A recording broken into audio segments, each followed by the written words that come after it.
Sí, claro. Bueno, que sí, tenemos a porque Pablo Fiorito acá, en su columna habitual, Beber para Conocer, Exacto. que hoy me dijo, había quedado algo pendiente en la última columna que tuvimos, que era seguir hablando de los varietales y probablemente de la desmalbequización. Desmalbequización, un neologismo, pero vamos a traerlo. A ver. Porque en el último encuentro hablamos de que no solo de varietales vivimos los que amamos el vino, ¿no? Que había vinos de corte, que los grandes vinos del mundo eran vinos de corte o blends o mezcla.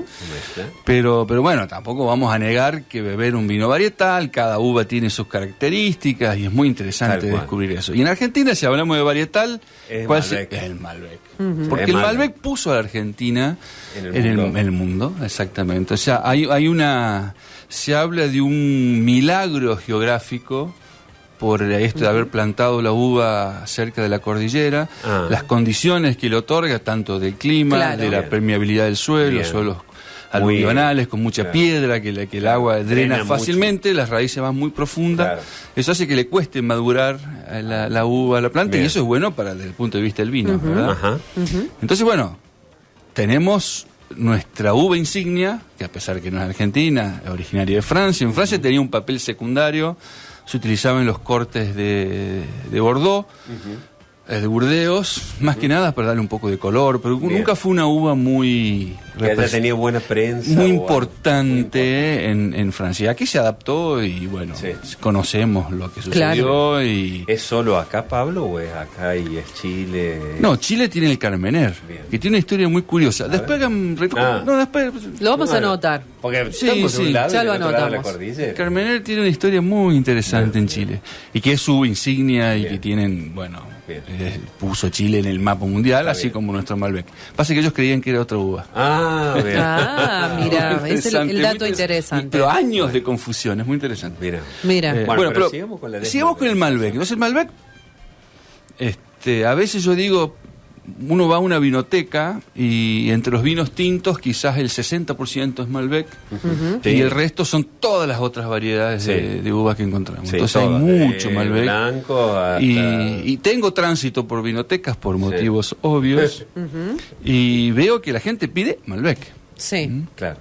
Lo cual no implica que sea aburrido, porque el Malbec se adapta muy bien a diferentes zonas, es muy versátil en el sentido que expresa muy bien a diferentes zonas. Entonces no es lo mismo un Malbec patagónico que un Malbec de Valleduco, que un Malbec de primera zona de Luján de Cuyo, que un Malbec del norte argentino, o inclusive de Córdoba. Cada uno tiene sus características diferentes. Entonces no nos aburrimos de tomar Malbec. Regiones de Córdoba, en todas las regiones de Argentina donde hay viñedos, probablemente haya Malbec. Sí. En mi curso, ¿me permite el autobombo? Bueno, en mi curso hay un módulo que justamente hablamos de eso y yo quiero mostrar diferentes características de las zonas y como el Malbec está casi omnipresente, lo utilizo como sensor, lo utilizo como... eliminamos la variable del vino y dejamos que la tierra solamente o el clima sea quien determine los tipos de vino. Entonces tiene esa característica el Malbec. Pero bueno, ¿qué tenemos en los Malbecs? Con sus variaciones, notas florales, estos vinos con mucha fruta negra, mucha ciruela, ciruela pasa inclusive en algunas cosas, y vinos de gran concentración, ¿no? Vinos muy concentrados en alcohol, en sabores, en todo. Que ese es el Malbec clásico. Cuando nos vamos para zona más alta, Valleduco, ahí empieza a ganar importancia lo que muchos llaman mineralidad, pero es la acidez del vino con cierta carga tánica, cierta astringencia, dada por las características de las noches muy frías, de la maduración más lenta, etcétera, etcétera. Bueno, eso es lo que nosotros tenemos ahí. No nos vamos a aburrir de tomar Malbec, a pesar que quiero presentar otras cosas, porque es interesante conocerlas, pero porque hay un nuevo paradigma, que es del hiperterroir.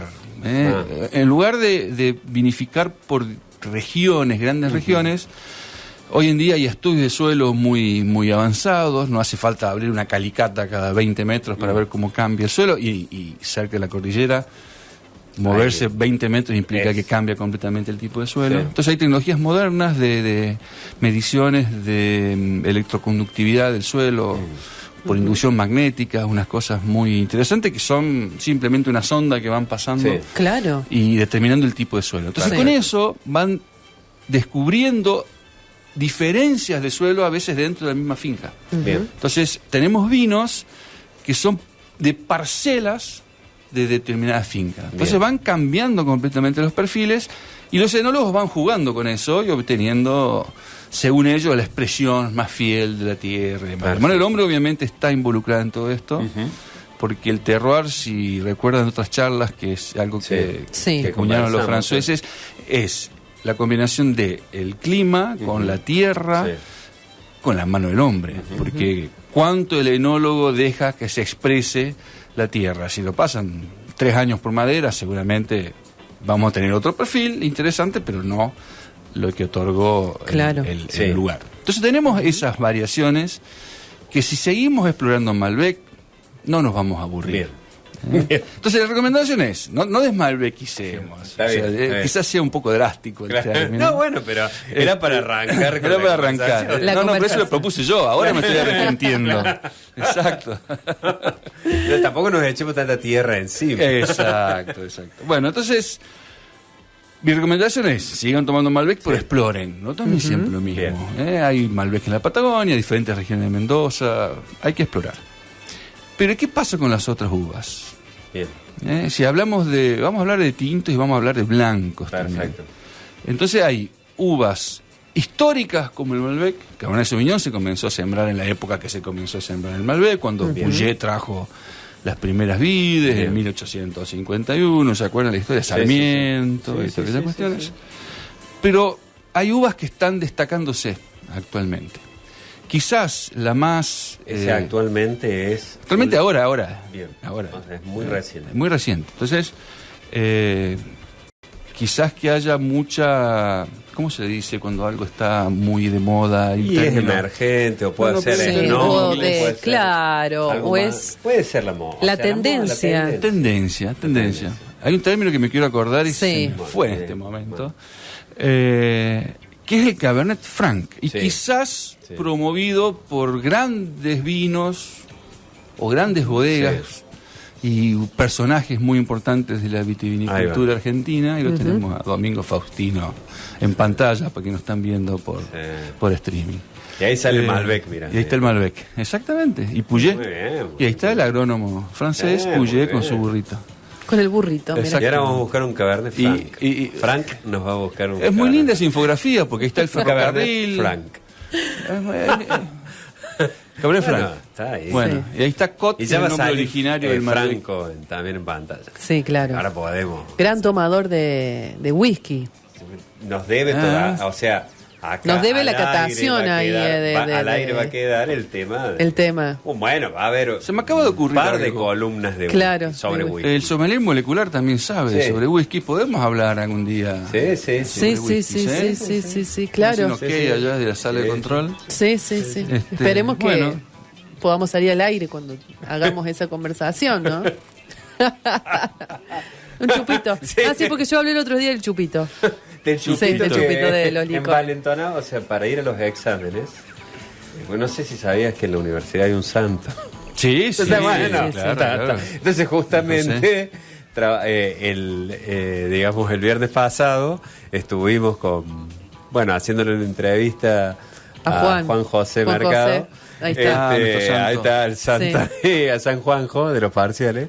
Y yo conté una experiencia, digamos, cuáles eran las cábalas. Entonces, a partir de ahí me cargan porque yo iba a rendir los exámenes con un chupito, digamos, y tenía que pasar por la casa de mi mamá a tomar el licor que ella hace.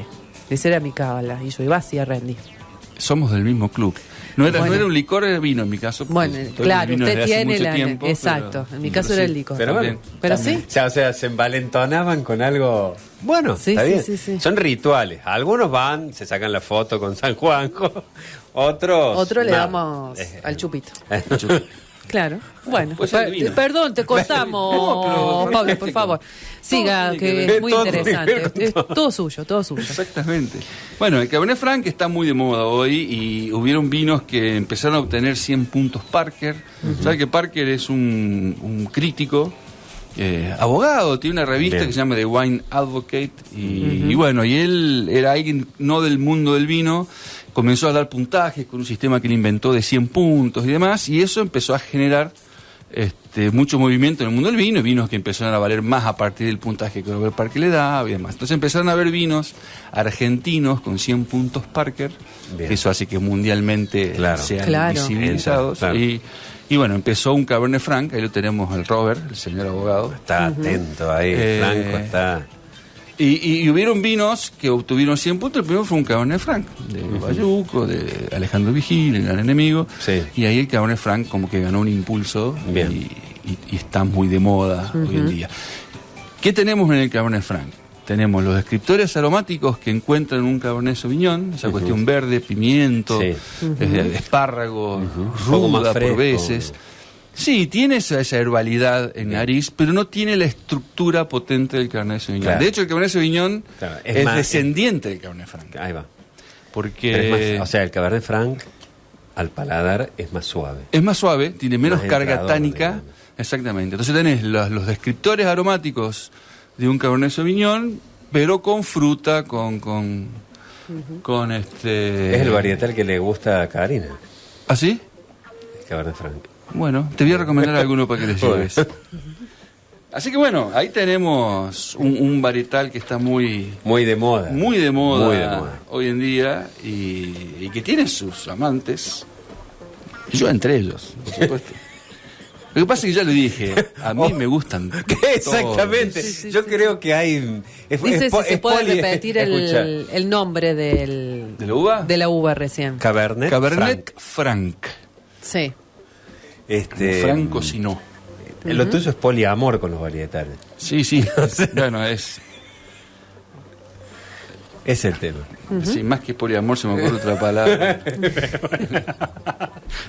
Bueno, es con eso y con los perfumes, porque también descubrimos eso ahora recientemente. Pero todo tiene que ver con los sentidos, con la memoria sensorial, la memoria olfativa, tiene que ver con eso. Recientemente estaba tomando una bebida gaseosa de naranja cero y empecé a degustar. Me gusta esto porque tiene una acidez, y quien estaba conmigo dice, no puede ser que estés degustando una gaseosa. Bueno, uno nunca sale de ese mundo. Con bueno, es un pasa lo mismo. Ya está. Es que te vas especializando en eso, entonces... Sí. Exactamente. Va pasando eso. Bueno, entonces, pero volvamos a la promiscuidad vínica que tengo. En cierta manera. Ahí va. Bueno, y hay otra uva que quería nombrar acá, y que también está muy presente en Argentina, y que por mucho tiempo fue la uva más cultivada de Argentina, ahora es la segunda tras del Malbec, que es la Bonarda. Claro. La uva Bonarda se utilizó durante mucho tiempo para la elaboración de los vinos de mesa. Cuando comienzan ya la elaboración de vinos finos y vinos de alta gama, el Bonarda iba como corte, como componente de corte en otros vinos. Y después de un tiempo para acá se comenzó a cultivar también como varietal, o sea, se empezó a vinificar como varietal. Y es una uva muy interesante, porque resulta en un vino muy interesante. Porque es un vino con menos estructura que un Malbec, pero sigue teniendo ese carácter frutal similar a un Malbec. A mucha gente le han venido Bonarda por Malbec. Claro. Así como nos metían gato por liebre. Está bien. Bonarda por Malbec. Sí, es a veces si no estás atento. Claro, es común. Y es una uva muy gastronómica, porque tiene esta frutalidad, menos cuerpo, entonces es mucho más fácil combinarlas con mucho más comida. Fácil el maridaje. Mi maridaje ideal para empanadas es con Bonarda. Bien. Así que recomiendo también a nuestros oyentes. Empanadas de carne cortadas a cuchillo. Bien. En lugar de un Malbec potente le pongo un Bonardita, que son más amables, son menos potentes y con cierta acidez, entonces ayuda a limpiar la boca, la grasitud de las empanadas. Claro. Así que maridaje recomendado, siempre lo hago en los eventos, intento hacer maridaje de Bonarda, con empanadas. Y otra ventaja de esta uva, porque hay, por ejemplo, Cabernet Franc, volviendo un poquito al anterior, es una uva curiosa porque hay poco Cabernet Franc plantado en Argentina y hay mucho Cabernet Franc en góndola. Entonces eso resulta extraño. Claro. Sí. Alguien nos está mintiendo. Sí. Los Cabernet Franc, ricos, buenos, en que confiamos que dice Cabernet Franc son Cabernet Franc, no son baratos. Ajá. Son hechos en menor cantidad, no hay tanta uva plantada, mucho más cuidado a la hora de elaborar el vino. Entonces son vinos relativamente caros, de precio medio, digamos. Son vinos de entrada. Difícil encontrar un vino de entrada de gama, Cabernet Franc. Hay algunos no tan caros, pero en general son un poquito más caros, cosa que no sucede con el Bonarda.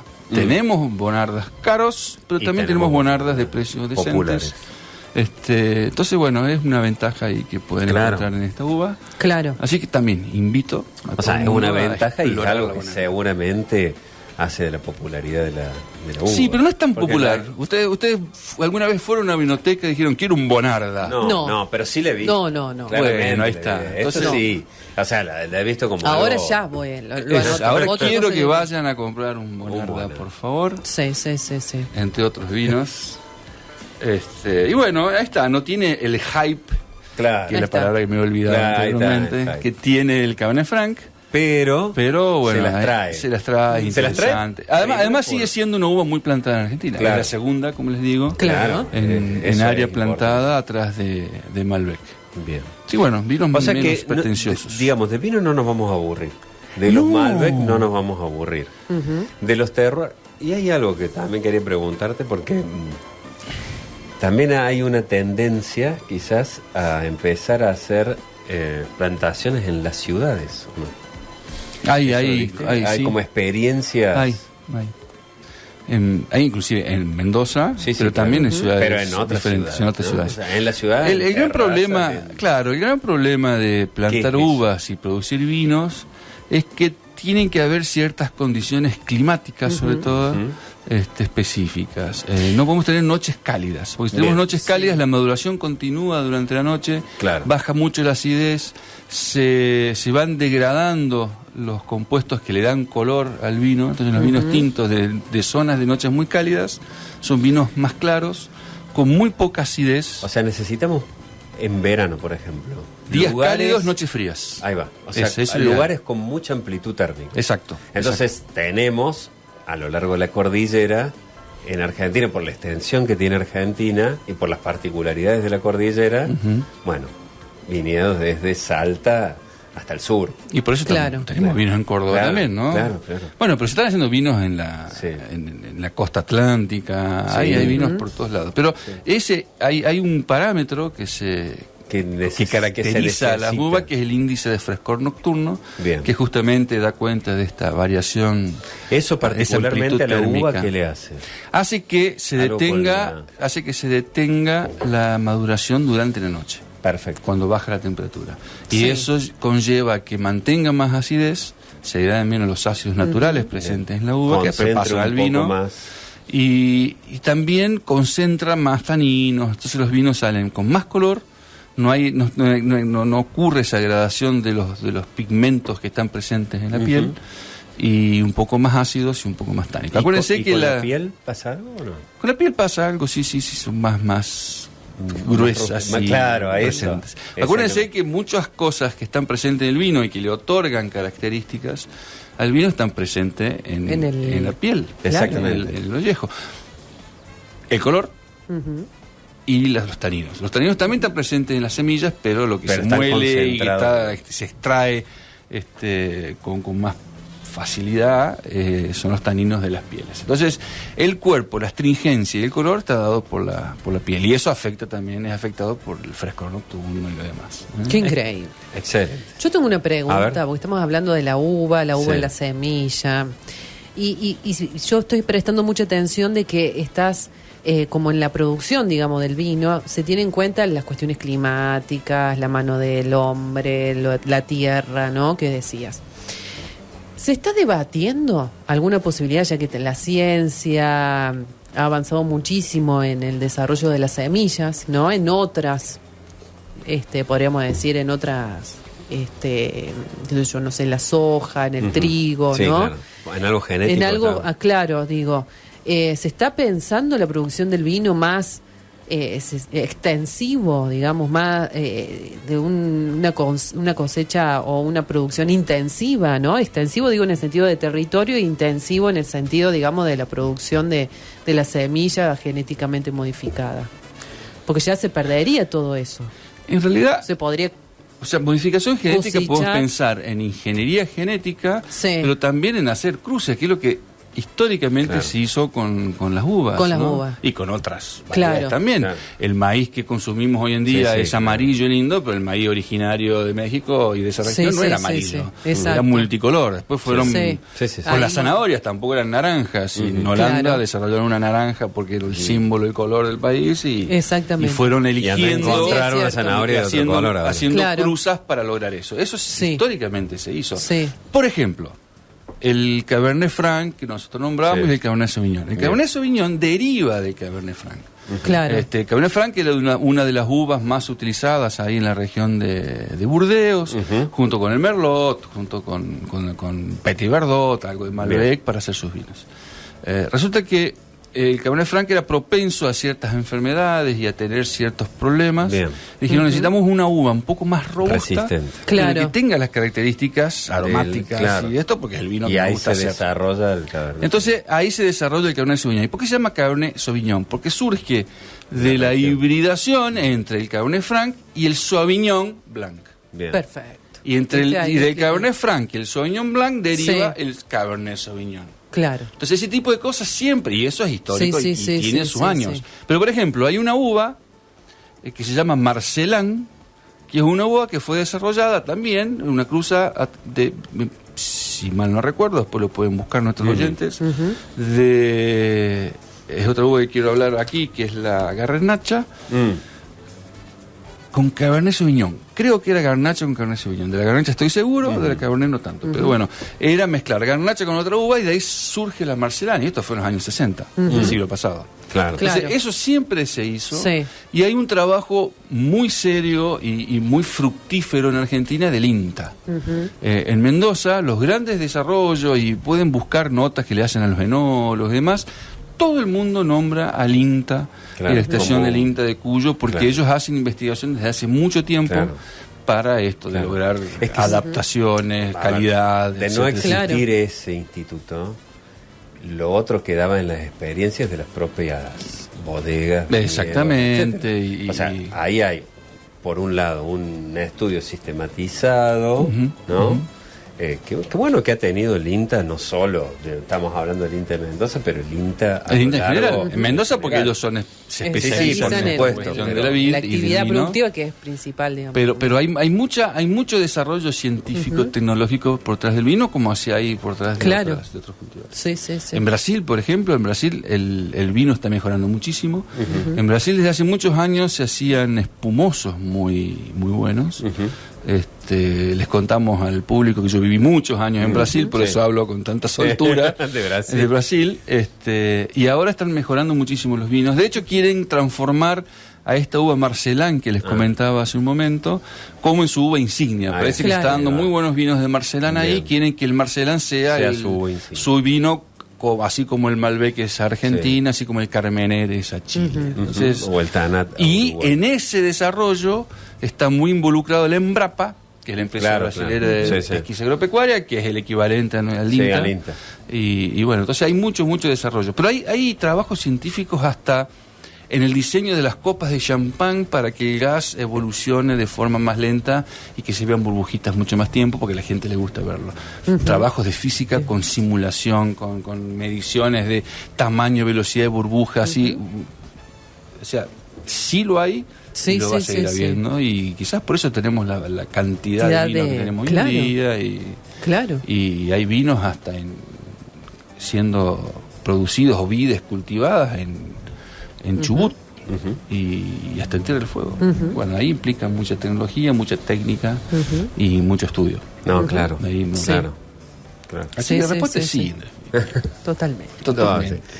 Bueno, excelente la columna. Bueno, excelente. Arrancamos. Pero queda una uva ahí. Me quedan tres.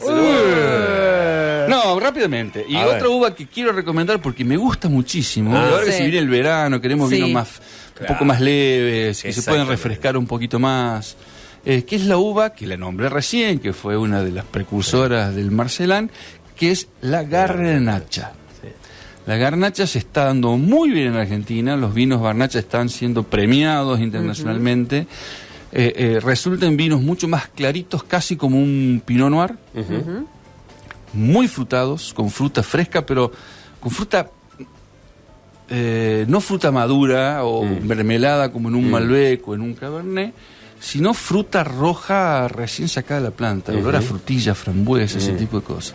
Muy frutales, con una buena acidez, lo que le da un cierto frescor al vino, y no con ese amarguito residual, por ejemplo, que tiene el Pinot Noir. Entonces, a aquellos que les gusta el Pinot Noir, o a los que no les gusta el Pinot Noir, prueben con el Garnacha, porque son vinos más tranquilos en ese sentido, que se pueden tomar un poquito más frescos al lado de la pileta, quizás con los pies en el agua.